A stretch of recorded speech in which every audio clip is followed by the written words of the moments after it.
What's the guys? I'm gonna give a quick review of the new gay rom-com Bros. Bros is directed by Nicholas Stoller, best known for Good and Sarah Marshall, and it stars Billy Eichner. Most people know from Billy on the Street. Now, I only saw one trailer for this. I think it was at a movie earlier this year. I can't remember which movie it was, but apparently they spent $30 to $40 million on the marketing for this movie, and I just can't believe that. But let's get into that after my review of the movie. So it starts Billy Eichner, and I've never really seen any as Billy of the Streets, but from what a lot of people say, they didn't want to see the movie because he was the leading man. I was like, well, okay, if he's not a leading man, I don't know if that's going to bode well for a rom-com. But I went into it optimistically. It had a 91% critic score, 91% audience score, got an A- cinema score, or A-. Everyone that's seen it seems to be liking it. And I did not love this movie, nor did I really like it. It's decent at best.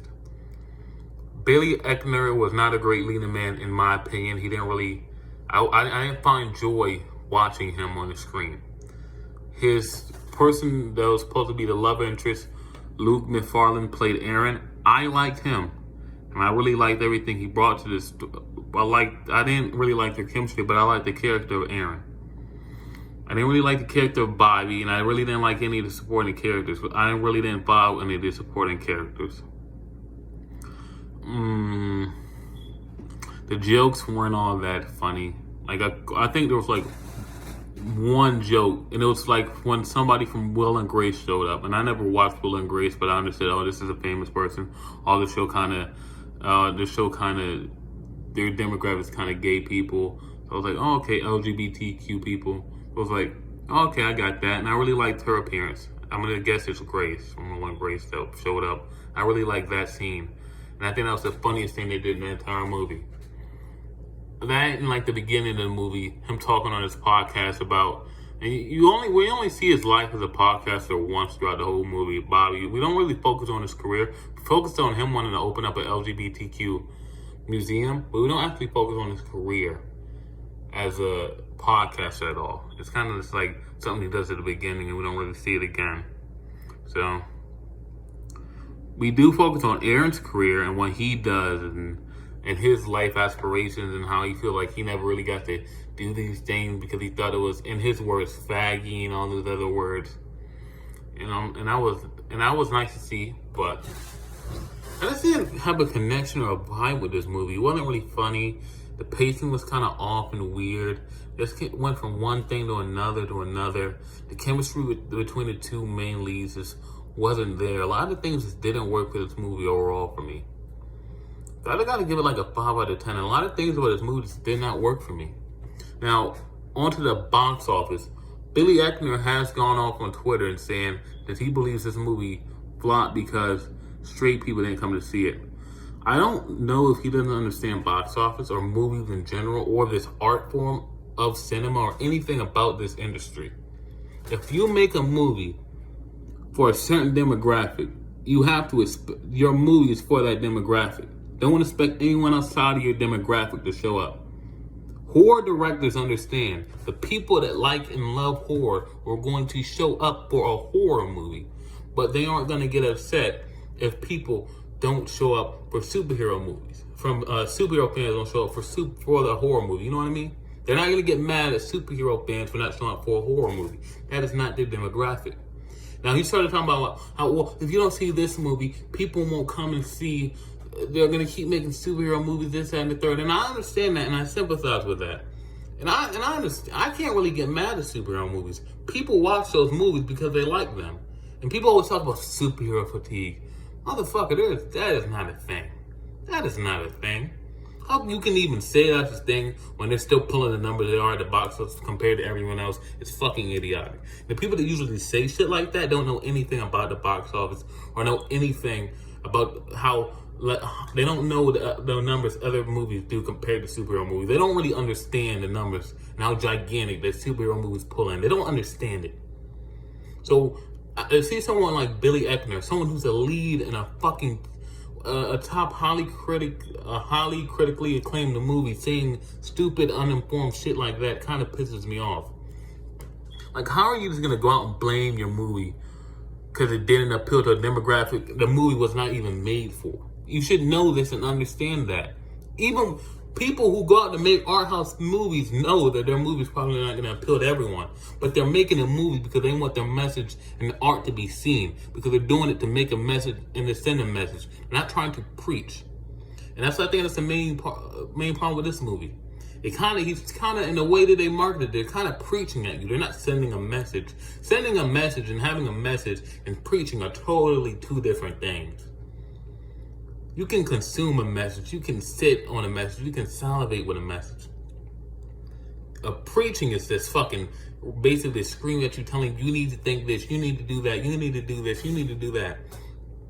And it seemed like he turned off the people in his demographic by doing things like that. There's tons and tons of comments that people just turned off by the way he spoke and the way this movie was marketed. And this is... It's just like, what are you doing, man? Do you not understand the business that you are in? Do you not even understand movies? I just don't think the guy even likes this industry. Why is he talking like this? Oh, well, if you about superhero movies, you're gonna keep watching superhero movies, you don't come see a movie like this. No. That's not how this is gonna go. For one, you should know that rom-coms and comedies in general has been down at the box office for a while.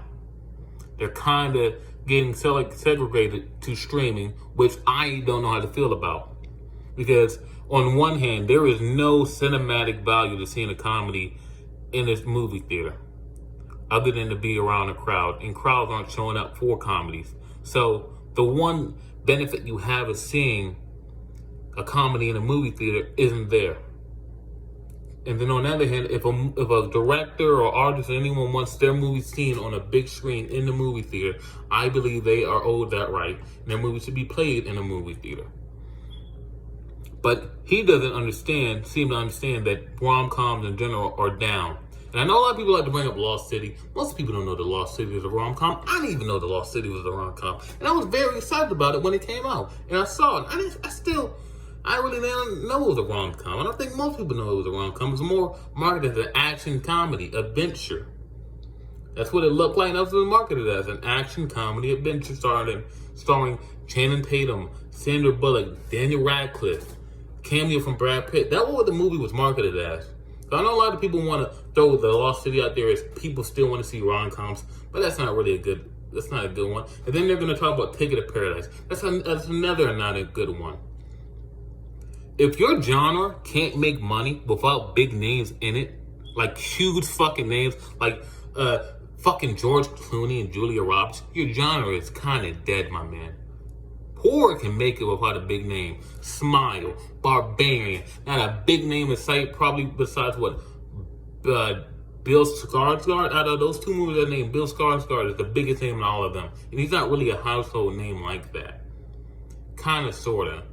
His biggest role, he was kind of in makeup and paint when he's played the clown in the It movies, but he was in makeup and paint. So he really does that really count as does that make him a household name? But a genre like horror, they can survive without having a big name in every single movie there is.